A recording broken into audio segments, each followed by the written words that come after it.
वर्धा जिल्ह्यातील हिंगणघाट तालुक्यातले हर्षद घोरपडे यांच्या घरची स्थिती जेमतेमच। त्यांच्याकडे वडिलोपार्जित 7 एकर शेती आहे।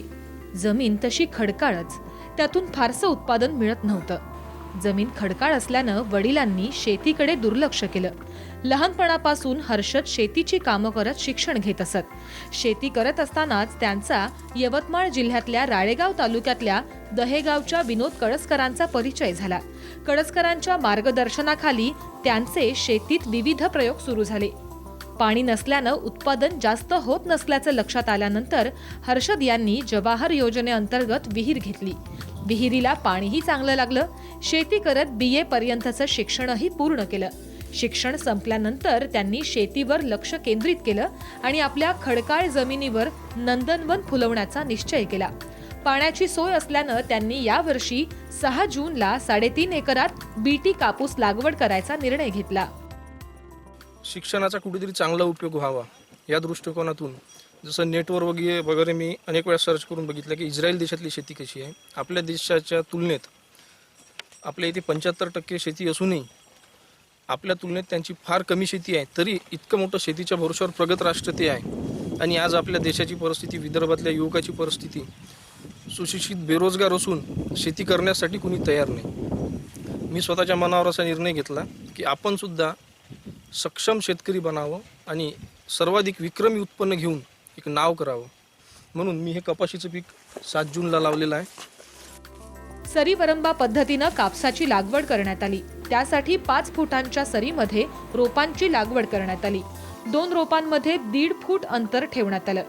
कापसाची लागवड केल्यानंतर 45 दिवसांनी 10-26-26 एकरी 1 बॅग याप्रमाणे खत देण्यात आलं। 3 वेळा खतांचे डोस देण्यात आले। तसंच विहिरीला पाणी कमी असल्यानं कापसाला पाणी देण्यासाठी ठिबकचा वापर करण्यात आला। 7 जूनला लावण केल्यानंतर त्याला 45 दिवसानंतर एक 10-26-26 खत दिलं आहे, एकरी 1 बॅग याप्रमाणे, आणि असे 3 डोस दिले आहे। नंतर युरिया दिला आहे पांढऱ्यामुळे, मग झाड वाढल्यानंतर त्या लांब पसरल्या, त्यामध्ये युरिया आणि पोटॅश MOP हे मी फेकीव रूपात दिलं आहे आणि ठिबकद्वारे पाणी चालू आहे माझं। पाणी खताचं योग्य व्यवस्थापन केल्यानं कापसावर कोणताही रोग आणि किडींचा प्रादुर्भाव झालेला नाही। तसंच कमी पाऊस किंवा अतिवृष्टीमुळे कापसाचं नुकसान झालेलं नाही। योग्य व्यवस्थापन केल्यामुळे एका झाडाला 100 ते 125 क्विंटल बोंड आलेत। एका बोंडाचं वजन 6 ग्राम इतकं भरलंय। हे एक बोंड जर आपण विचार केला तर हे 6 ग्रॅमचं एक बोंड आहे याचं वजन। तर सरासरीच्या तुलनेमध्ये हा कापूस जो आहे 6 ग्रॅमचं एक बोंड, याप्रमाणे जर आपण अंदाज बांधला तर मला एवढा आत्मविश्वास आहे की एकरी 35च्या वर कापूस होईल। 35 तर हा फिक्स आहे, पण माझा असा एक हे आहे की मी 35च्या वर म्हणजे 40च्या जवळपास कापूस घेण्याच्या मी तयारीत आहे आणि तो घेणारच।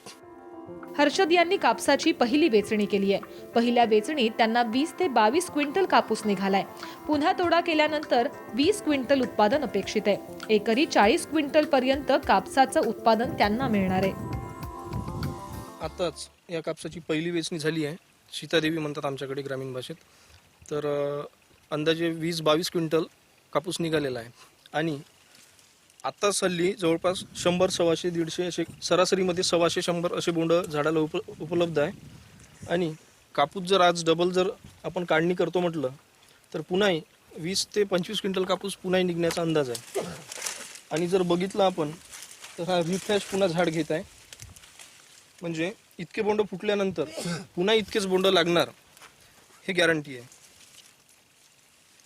म्हणजे आपण जर सरासरीच्या तुलनेत जर विचार केला तर अनेक तज्ज्ञ लोकांनी सांगितले की 30-35चा ॲव्हरेज मिळेल, पण माझा अंदाज आहे की मी 35च्या पण वर जाणार।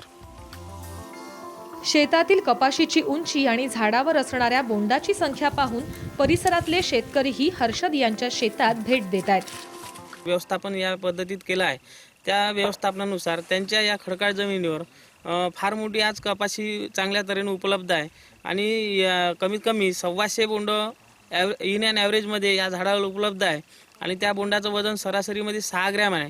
6 ग्रॅम आणि झाडाची संख्या जर त्यांची एकंदर घेतली की कमीत कमी 35 ते 30 या दरम्यान त्यांना कापूस होण्याची शक्यता आहे आणि तेवढा होणार आहे. आपल्या तर जमिनी चांगल्या आहे.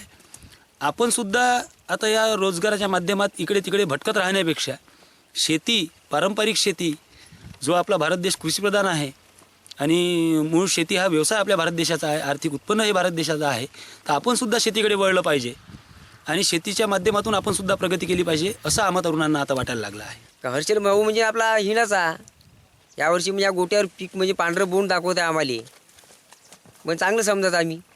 हर्षल भाऊन खरोखर केलं बा आमच्यासाठी. आता ही शेती म्हणजे काय गोट्यावर का पिकणार होतं, काहीच नाही. पांढरं बोंड आम्हाला दिसत आहे आता. यावर्षी विदर्भात सुरुवातीला पाऊस उशिरा आला, त्यानंतर पावसानं दगा दिल्यानं बागायती क्षेत्रातील शेतकऱ्यांनाही एकरी 5 क्विंटलच्या वर उत्पादन मिळालं नाही. मात्र हर्षद घोरपडे यांनी कापसाचं योग्य व्यवस्थापन केल्यानं त्यांना एकरी 40 क्विंटलवर उत्पादन मिळणार आहे. महाराष्ट्रातल्या इतर शेतकऱ्यांनीही हर्षद यांच्याप्रमाणेच कापसाची लागवड करताना आधुनिक तंत्राचा वापर केल्यास त्यांनाही हवामान बदलात सुद्धा कापसाचं चांगलं उत्पादन मिळेल. सुरेंद्र रामटेकेसह ब्युरो रिपोर्ट, साम टीव्ही, वर्धा.